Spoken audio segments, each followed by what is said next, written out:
lost in love. Oh, babe,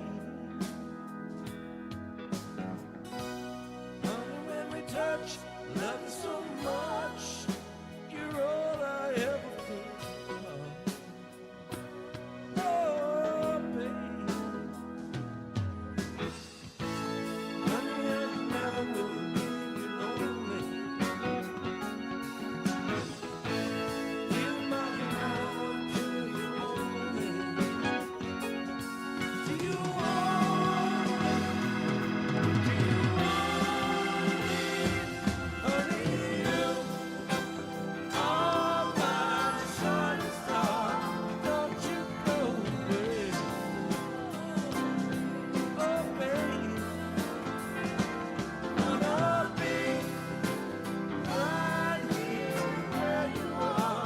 Till my dying day,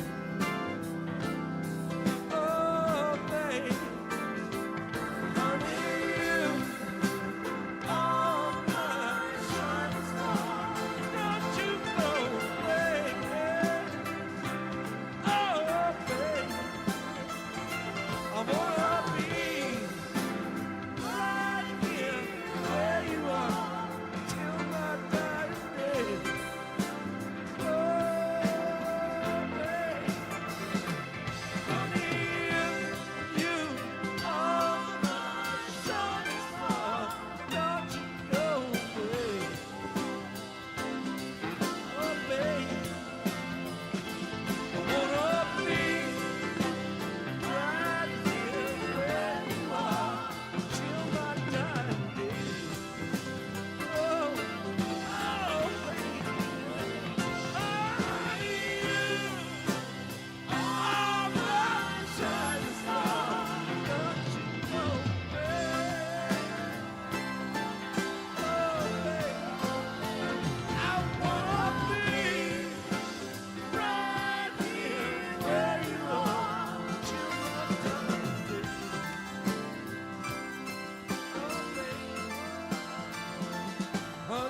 my dying.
Hey Potters fans, are you ready for some Pacific Empire League action? Let's send it up to the booth to get you ready for today's action, right here on Stone's Broadcast Networks. Hello and welcome indeed to McBean Stadium in Lincoln, California for another exciting evening of Lincoln Potters baseball. My name is Mark the Phantom Lowe, and I'm here with Riley the Engineer, bringing the first game of a critical three-game Pacific Empire League series between the Potters and the visiting West Coast Kings. We just had a rousing rendition of the Star Spangled Banner from Haley Borges, and she's going to set us off tonight. Potters currently occupying second place in the PEL, but the difference is percentage points over the Rogues, the Crabs, and the Mudcats, so this series will go a long way toward deciding who ends up in the second and final spot in the league playoffs. The Potters and Kings met once back on the 4th of July. Lincoln won that one 12-4, but the Potters roster a bit different this time around, so some new names will have to come through for the home team tonight. Manager Tyler Robertson sending right-hander Adon Perez to the mound tonight, looking for his fourth win of the summer. Here's the here's the Kings lineup that Adon will have to face. D'Amelio, Chance, and Wolf. Kurt Wolf, a tough hitter. We've run into him a couple times over the past year or two. Gwynn Cortez, Rodriguez, Munoz, Lyle, and Lintio rounds out the lineup, and Declan Casey will be the pitcher for the West Coast Kings. Adon Perez, the pitcher for the Potters. Adon is 3-1 on the season. He has a 4.10 ERA, 30 2/3 innings, 31 hits, 31 strikeouts, and 10 walks for Perez as he makes his seventh start of the season. He is out of Cal State Northridge and comes to us from Modesto, California. So he is going to pitch the first game of this big three-game series. Mentioned a couple of minutes ago that this one starts a series of final season games. The Potters have 3 against the Kings. Then we have a game on Sunday against the California Tigers. Then next week it's the Healdsburg Plume Packers for 2 and the Solano Mudcats for 3. And then the Pacific Empire League season and the summer season, the regular season is over. So the Potters at 9-10, a half game ahead of the Humboldt Crabs and the Medford Rogues. And like I said, the Mudcats are there a half game behind that. So everybody is clumped together. The Kings down at 4-12 on the season, but they have been a tough out. They lost 3 in their last series to Humboldt, but every game was close.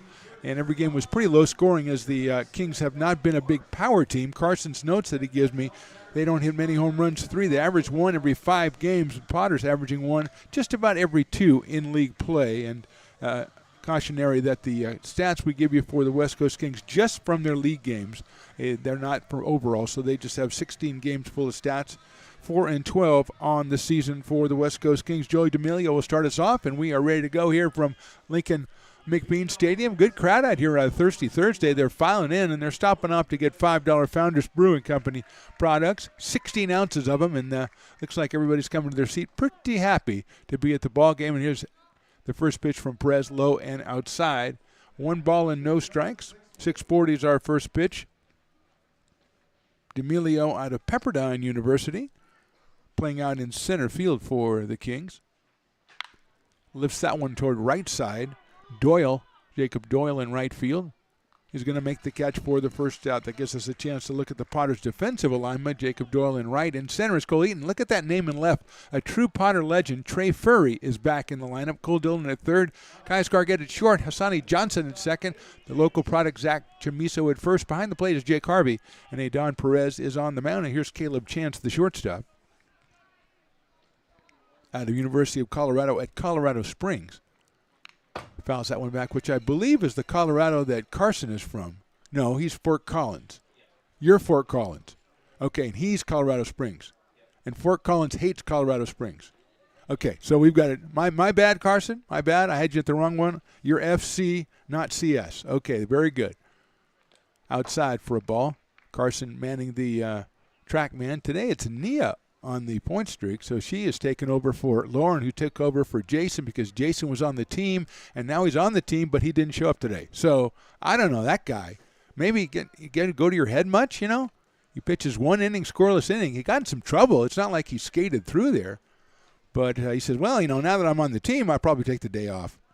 So maybe he'll be back tomorrow. However, he doesn't know this, as Perez's pitch is swung on and missed. He doesn't know that he goes down in the intern rankings for every game he doesn't play now, because he got pumped way up after that game the other day. He got bumped up 3 spots to number 2. If he's not going to play, I got to drop him right back down, because I got people doing the work out here. 2 of them right over there, Nia and Carson. Swing and a miss. And Chance is out on strikes. First strikeout for Adon Perez. 2 outs, and now Kirk Wolf, the hitter. He is a very tough hitter, as evidenced by the .345 average. 2 home runs and 7 runs batted in for Kirk out of University of Arkansas at Monticello. And he has been a Potter's thorn in the Potter's side for, I'm going to say 2 summers, maybe 3, right-handed hitting right fielder. Takes a breaking ball, and it's in there for a strike, 0-1. Lincoln Football Club, or Lincoln FC, doing the 50-50 today. And at least they're, you know, did you notice those guys last time, Riley the engineer? That's popped up foul. Chamiso, thinking about it, didn't get there. It was kind of an older team. You know, they were trying to do 50-50, and they're walking around holding their signs up. But they were kind of too cool for school. You got to go out there with some energy. That's why those softball teams come out here. They raise a lot of money because they got energy. They're up in your face. They're not letting you say no. Wolf takes high and inside.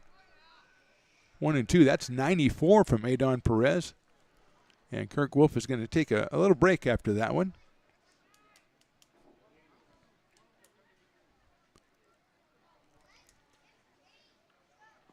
Check swing. He did not go.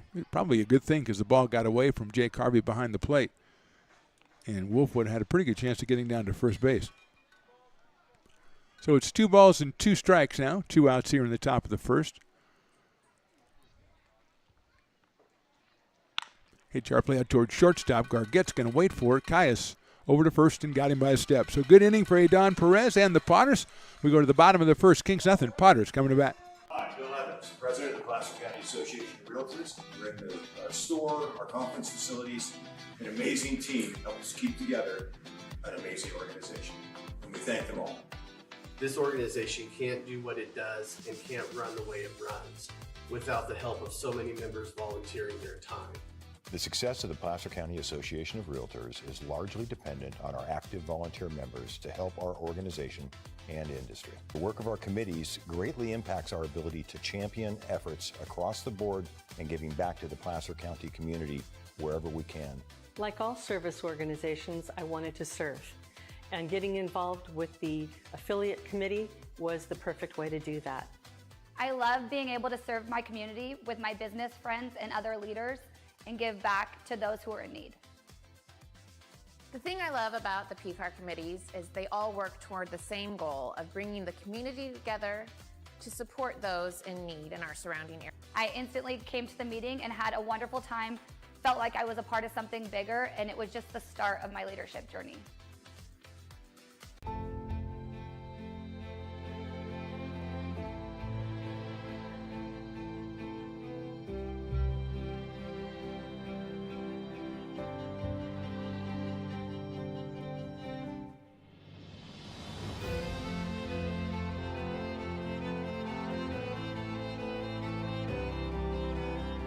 Situated on the corner of Lincoln Boulevard and 5th Street, this iconic building has been the home to several hotels over the decades, the most famous and longest running of which was the Lincoln Inn. Having undergone several renovations and architectural changes, this building is the current home of Old Town Pizza, which boasts not one but 2 floors for your dining enjoyment, including open-air seating on the roof. Stop in for a slice today. Or stop by the Lincoln Museum to see the 300-pound cash register that used to adorn the front desk of the Lincoln Inn. For more great history, visit the Lincoln Area Archives Museum and, by appointment only, take their free walking tour of historic downtown Lincoln.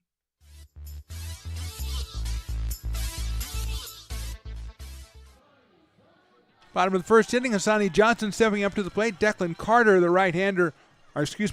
Casey, the right-hander, on the mound for the West Coast Kings, and we'll take a look at the lineup for the Potters after this pitch, a swing and a miss.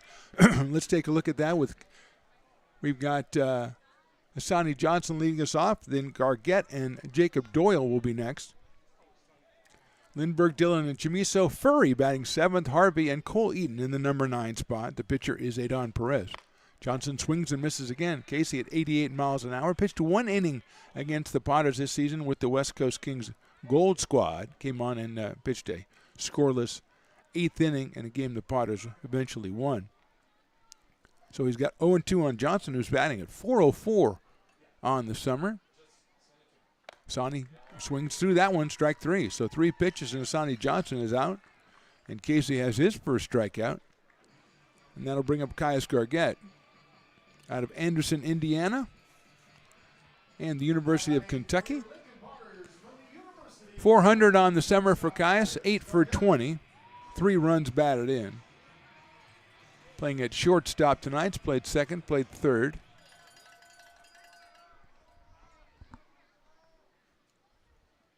And that one is inside for a ball. Not a little low. 1 ball and no strikes on Caius. See, they're hustling down there, Riley. The Lincoln FC is hustling. They're gonna get some coin to sponsor their trip to probably Euros 2028 or something like that. Probably is where they're going. That's a good-looking pitch in there for a strike. Casey right at 86 put that one in there. 1 ball and 1 strike. Jacob Doyle is on deck for the Potters. 9-10 in league play as opposed to 4-12. Sharp grounded out towards shortstop, backing up his chance. He'll take it over to first, a little high, and the tag is made at first by Cortez for the out. So Anthony Cortez came off the bag, put the tag on Caius Gargett. He is out, and Jacob Doyle will be the hitter. Jacob, 326, 4 home runs, 22 runs batted in. Got that home run in the game on Tuesday. He was over for his first 2, then had a home run and a sharp single to center field. So he was 2 for 4 in that one. He takes an off-speed pitch for a ball, 1-0. Jacob out of University of Nevada, out of Sparks, Nevada. Takes that one in there for a strike, 1-1. Right at 86 for Casey. Will Lindbergh, the cleanup man, the designated hitter. Doyle takes that one low, 2-1. See if quickly can we put up the defensive alignment there. We got it. Gwynn, D'Amelio, and Wolf. Rodriguez, Chance, Lentillo, Cortez, Lyall, and Casey. Thank you, Riley. A little bit late on that. Here we go. 2-1 pitch is called, strike 2. 2 balls and 2 strikes on Jacob Doyle. We're just getting underway here. Good crowd, very nice crowd. Thursday night, it's a thirsty Thursday, and you know Lincoln people like that. If it's Twofer, if it's Thirsty, if it's Wine Wednesday, it doesn't matter. Potter fans are here. Breaking ball taken down low, 3-2.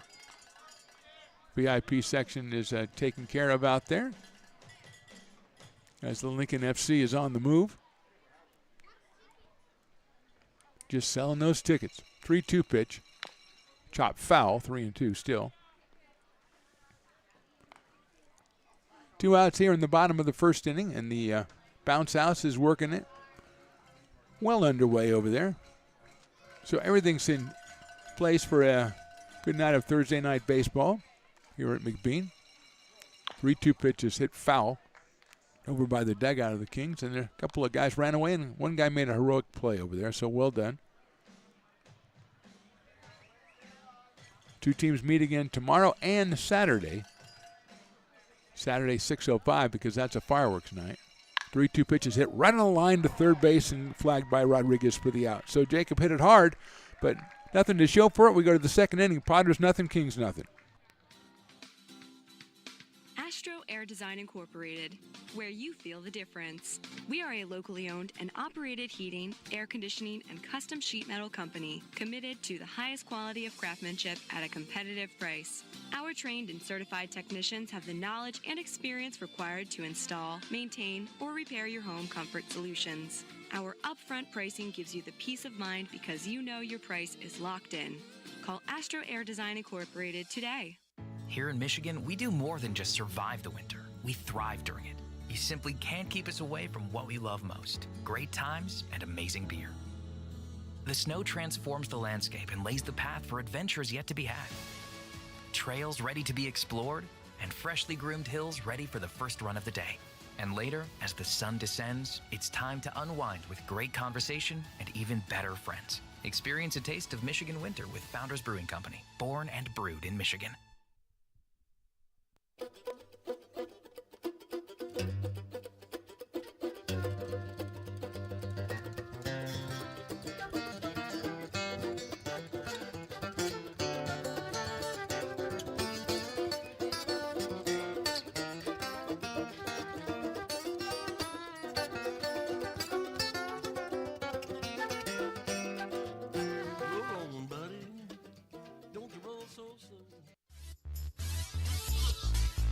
Top of the second inning from McBean Stadium. A thirsty Thursday. No score so far between the Padres and the West Coast Kings. The Kings will send up Seth Gwynn, Anthony Cortez, and Josiah Rodriguez. 4, 5, and 6 hitters against Adon Perez, who went 1-2-3 in the top of the first. Fly out, a ground out, and a strikeout for Perez. His 32nd strikeout of the summer. Here's Seth Gwynn. A little bit too high on Seth. 276, no home runs, 5 runs batted in for Gwynn, who's out of UC Berkeley, playing in left field for the West Coast Kings tonight. Perez with the fastball in there for a strike, and he's at 89 on that one. He's got as high as 94 in the first inning.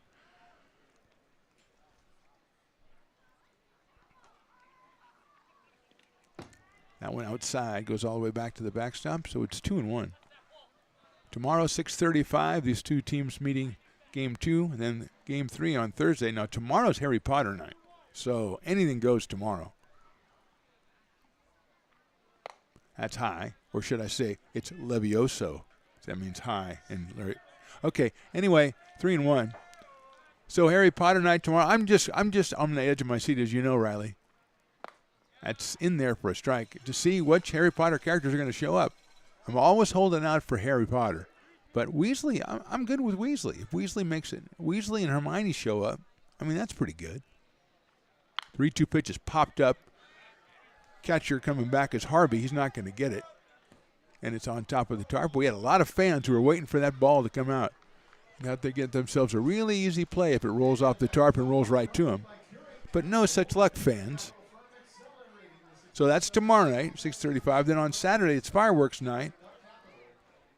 It's a 6:05 first pitch, so we can get the fireworks in. Check swing, and it is, I don't know what it is, call strike 3, I think. I couldn't tell because the Lincoln FC guy held up the sign for the tickets right in front of me, and I couldn't see if it was a call strike. These things happen at these games, folks. I can't help it. Quinn is out on strikes. bring up Anthony Cortez. Anthony hitting .259 with 2 runs batted in. And that's in there for a strike, I believe. Yeah, right around the sign. 0-1.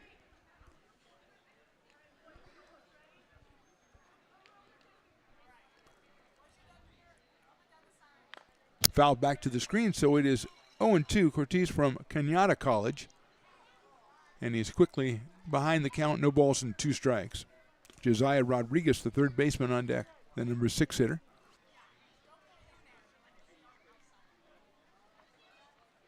Fastball just misses that outside corner. At 93 for Perez. 1-2, good waste pitch, but Ortiz held off. 1-2 pitch. Check swing on, I think he checked it there, and he did not check it according to the first base umpire, and he's out on strikes. Second strikeout of the inning, third of the game for Adon Perez. It'll bring up Josiah Rodriguez, the third baseman.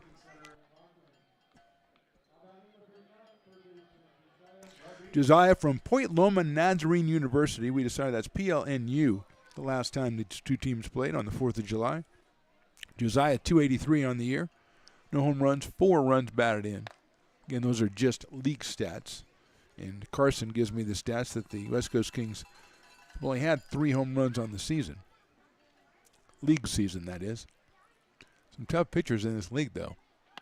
That is on the inside corner for a strike, 1-1.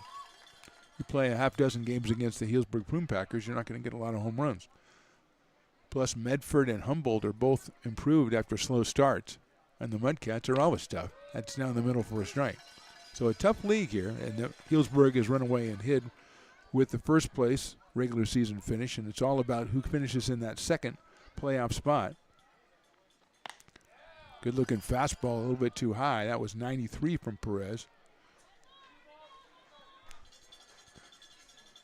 2-2.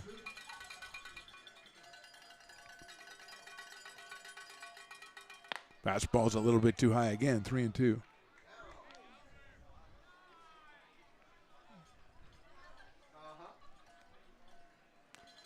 Grant Munoz is on deck.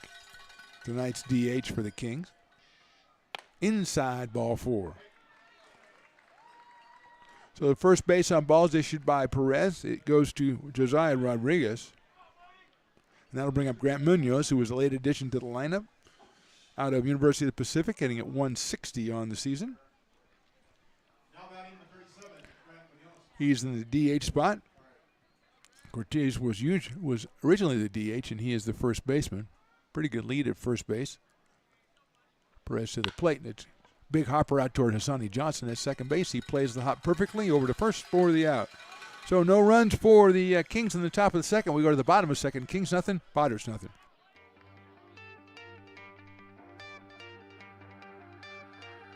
Gooseport Public House. We have sports on 10 big screen TVs, 23 beer taps with classics and crafts, a full bar with creative craft mixed drinks, live music, and most importantly, great fresh food. In downtown Roseville off Vernon Street, only 15 minutes from the ballpark. See ya at Gooseport.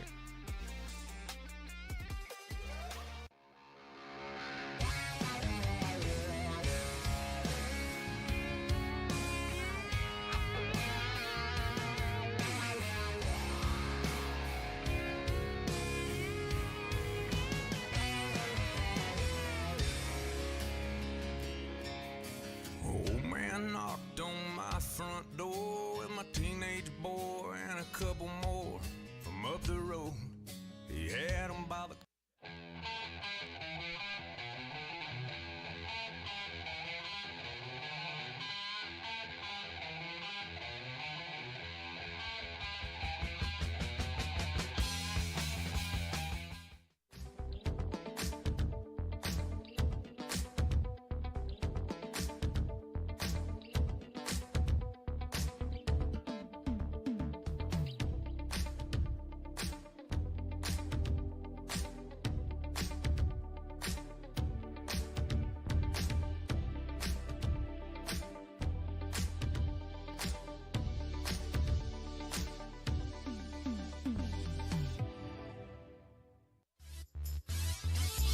Bottom of the second inning, Declan Kelly back out on the mound.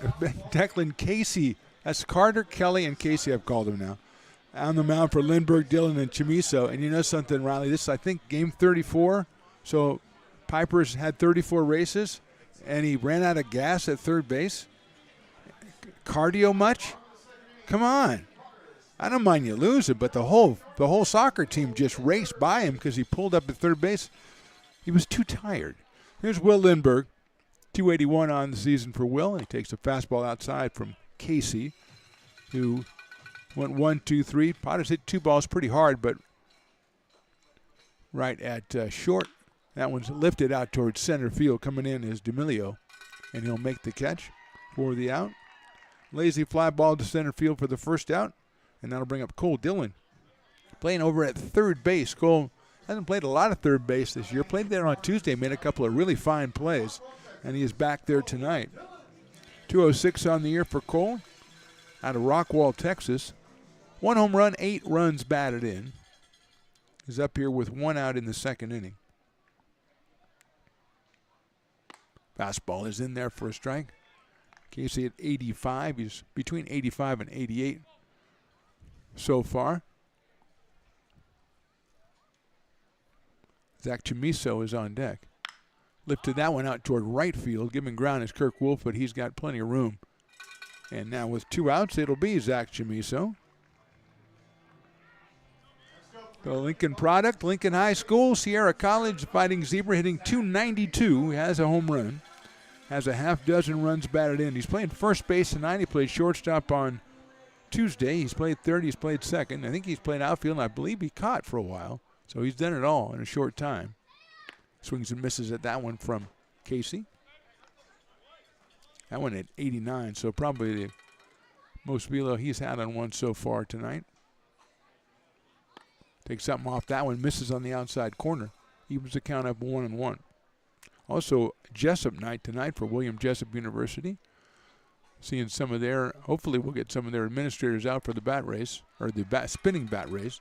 Swing and a miss on an off-speed pitch. That always is great. Administrators make great contestants and stuff like that. But it's Jessup night out here. Also, Thirsty Thursday, Founders Brewing Company, $5 for 16-ouncer. Still time to get out here. No score, you know. Not too late. Foul. Back close, very perilously close to our cameras, Riley. If there's a change in the start time or anything, you can go to social media. But you can also, if you subscribe to Lincoln Potters Baseball on YouTube or Stones Broadcast Networks on YouTube, you'll get notified whenever we go live. And Riley, the engineer, likes to go live like 28 to 30 minutes before each game, I think. So you'll know. So you don't have to worry about it. You'll go, oh, the game's in 28 to 30 minutes. And no problem. Lincoln Potters Baseball or Stones Broadcast Network. Just subscribe. Chamiso chops one slowly to the first baseman. That's Cortez. He has nobody to throw it to, and Chamiso has an infield single. So the first hit of the game is kind of a confusion hit, and Chamiso is down at first base with 2 outs, and here he is, Trey Furry, returning to the fold for his, 13th summer, something like that. Out of William Jessup, since it's Jessup night, why don't you bring Trey Furry out here, who was an All-American at Jessup this past season. One of the standout players in NAIA baseball. And he's up here now with Chamiso at first base. Hits it down the right field line. Giving chase out there is Wolf, and that I think is a foul ball. Oh, man, he missed a home run by just a couple of feet down the right field line. Trey picked a perfect spot to go to, just missed his spot, and it's just a long strike, 0-1. Riley, the engineer, says, you're right about that camera. I'm going to go down and fix it. And there he does that so that we can have that little static, which is part of the whole thing. 0-1 pitch coming up to Trey. Hits it right back up the middle. That'll go into center field for a base hit. Took a big hop over the mound. Almost stayed there for Lintillo to grab it, but he didn't. And Furry picks up where he left off with so many summers for the Potters. So 2 hits in a row after 2 around. That'll bring up Jake Harvey. 0-77 for Jake with 3 runs batted in. right-handed hitter out of Roseville, California, and University of Nevada. So up here as the Potters have put together a nifty little rally here with 2 outs. A single, infield single by Chamiso, then one right back up the middle by Trey Furry. Harvey takes inside for a ball. Cole Eaton batting in the 9th spot. He's on deck.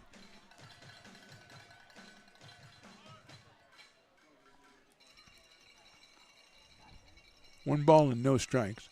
Harvey takes high, ball 2. Got a little activity in the King's pen. Left-hander gets up to loosen up.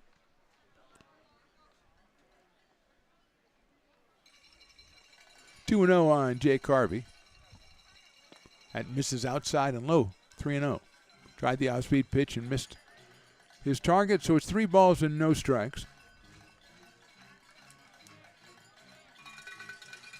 Bottom of the second, no scores so far in this one. Potters with a little bit of a rally going here. 3-0 pitch. Right down the middle, strike, 3-1.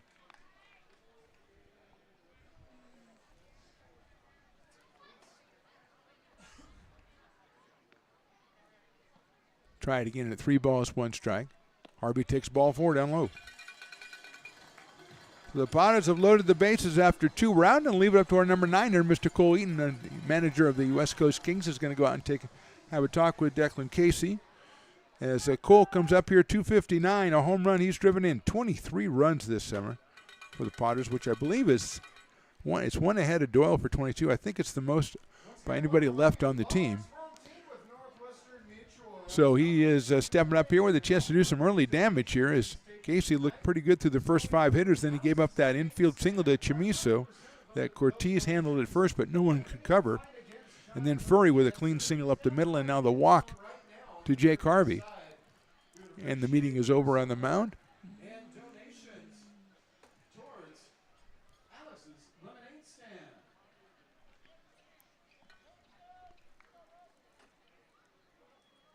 So Eaton steps in out of Elkhorn, Nebraska,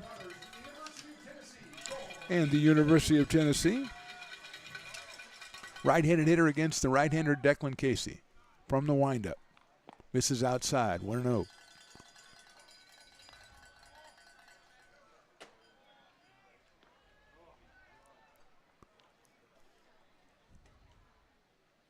Swings and misses at a high fastball at the top of the strike zone, but Eaton couldn't get around on it at